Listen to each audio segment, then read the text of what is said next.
দক্ষিণী সিনেমা ইন্ডাস্ট্রির জনপ্রিয় অভিনেত্রী রাশমিকা মান্দানা ও অভিনেতা বিজয় দেবরাকোন্ডার দীর্ঘদিনের প্রেমের পর সম্প্রতি বিয়ের আনুষ্ঠানিকতা সম্পন্ন করেছেন। বিয়ের রেশ কাটতে না কাটতেই ভক্ত অনুরাগীদের মধ্যে দম্পতির ব্যক্তিজীবন এবং ক্যারিয়ারের ভারসাম্য নিয়ে ব্যাপক আগ্রহ সৃষ্টি হয়েছে।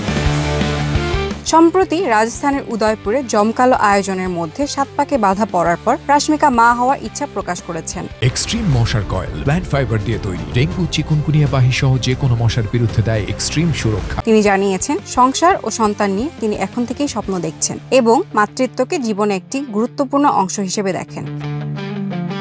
গণমাধ্যমের সঙ্গে আলাপকালে রাশমিকা বলেন, তিনি শুধু একটি নয় একাধিক সন্তানের মা হওয়ার পরিকল্পনা করছেন। তার মতে, সন্তান স্বামী স্ত্রীর সম্পর্ককে আরও দৃঢ় ও শক্তিশালী করে। মা হওয়ার পর সন্তানের নিরাপত্তাই তার কাছে সর্বোচ্চ অগ্রাধিকার পাবে।